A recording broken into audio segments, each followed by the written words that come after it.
With the permission of my Lord, the Honorable the Chief Justice, I request Honorable Sri Justice Avadhanam Harihatnath Sharma to occupy his Lordship's seat.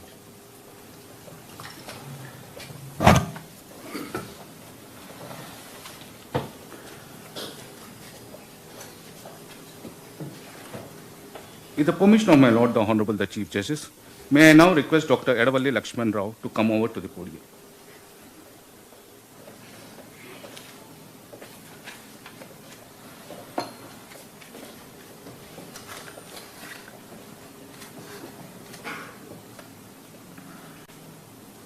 With the permission of my Lord, the Honorable the Chief Justice, I read out the warrant of appointment issued by Her Excellency, the President of India, appointing Dr. Edavalli Lakshman Rao to be an additional judge of the High Court of Andhra Pradesh. Quote, by virtue of the power vested in me by Clause 1 of Article 224 of the Constitution of India, I, Draupadi Murmu, President of India, do hereby appoint Dr. Edavalli Lakshman Rao to be an additional judge of the Andhra Pradesh High Court for a period of 2 years with effect from the date he assumes charge of his office. Given at Rashtrapati Bhavan, New Delhi, this 21st day of January in the year 2025, 1st Magha, 1946 Saka, in the 75th year of the... Having been appointed an additional judge of the High Court of Andhra Pradesh, do swear in the name of God do swear in the name of God that I will bear true faith and allegiance to the Constitution of India as by law established, that I will bear true faith and allegiance to the Constitution of India as by law established, that I will uphold the sovereignty and integrity of India, that I will uphold the sovereignty and integrity of India, that I will duly and faithfully and to the best of my ability, knowledge and judgment that I will duly and faithfully and to the best of my ability, knowledge and judgment perform the duties of my office without fear or favor, affection or ill will, perform the duties of my office without fear or favor, affection or ill will, and that I will uphold the Constitution and the laws. and that I will uphold the Constitution and the laws.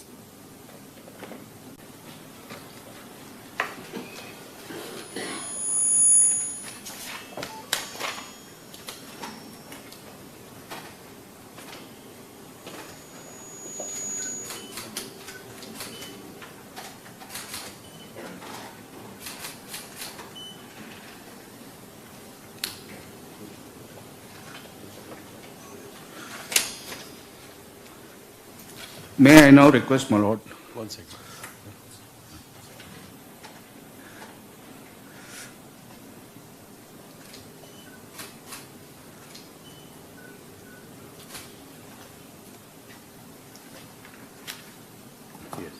With the permission of my Lord, the Honorable the Chief Justice, I request Honorable Dr. Justice Edavalli Lakshman Rao to occupy his Lordship's seat.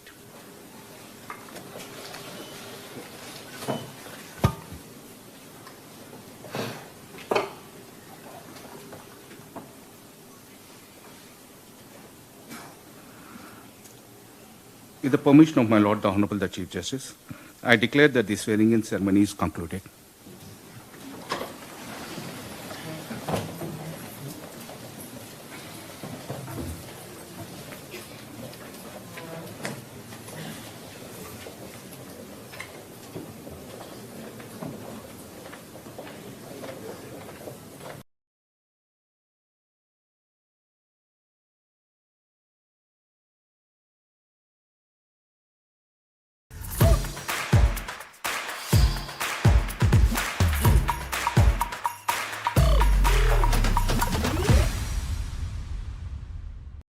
Well, I was wondering if you would... Why, Wi-Fi, why? Time to act! Distance affecting your connection? Switch to a smarter Wi-Fi. See you tonight.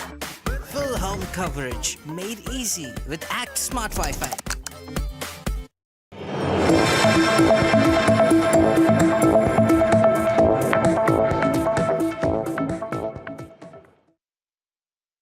I'm being joined by very special guest today, Puneet Chandok, President, Microsoft India and South Asia. Puneet, welcome to NDTV Profit. I would like to start with your own speech today where you said that, Microsoft is becoming home for India to build AI. Of course, that is in context of enterprise adoption, but how are you seeing in terms of talent coming out from India? First of all, I would repeat that statement because it's my favorite statement, because Microsoft is truly becoming home for India to build AI. And it's not just enterprises, it's small and medium businesses, digital native businesses, startups, and of course, the largest enterprises. We've got 800 plus customers on Azure OpenAI today. Co-pilots are growing 10x in the last 6 months. So there's a lot of momentum. Linking this back to your talent question, and the reason India today is one of the most exciting markets for AI is because, one, the market itself is growing, so there's a lot of demand for us to fulfill.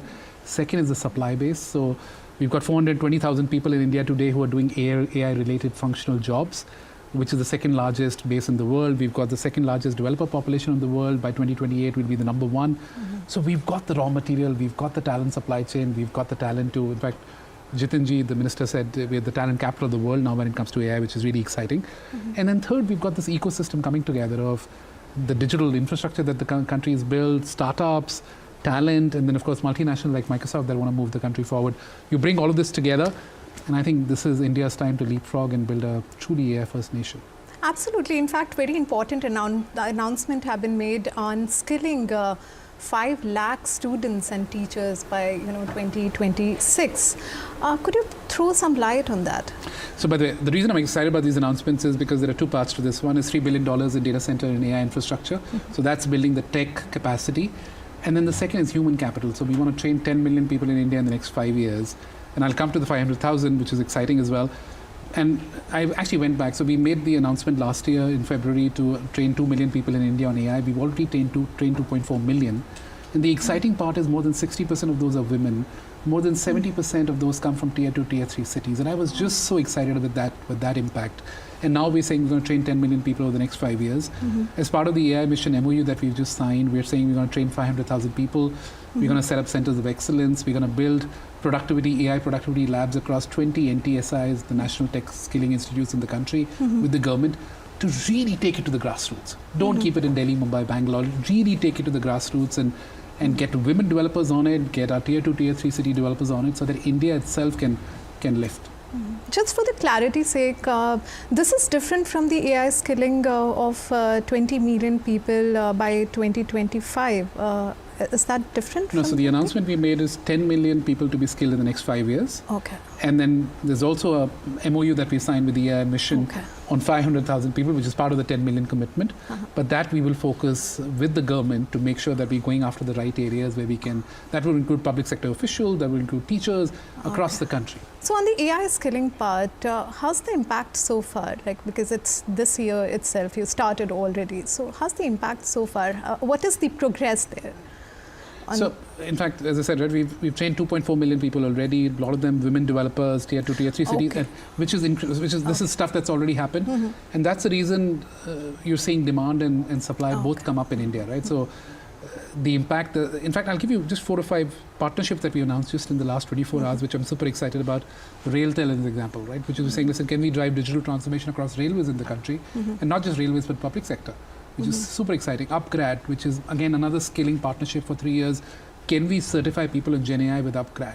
Mahindra Group, can we take auto, farm, finance, and really transform those sectors? Apollo Hospitals, healthcare, can we build for the world, healthcare for the world out of India? Bajaj Finance, like really drive digital transformation for their large customer base. So all of that is happening, and that's just in the last 24 hours, but a lot more coming. Incredible. You also kind of mentioned that AI models will only be the smarter and cheaper as we go ahead. What will be India's contribution in that? I actually said they're the dumbest and the most expensive today than they'll ever be, because they're only getting smarter every day and they're getting cheaper. If you just look at GPT-4 now, it's just incredible drop in terms of pricing and usage ability.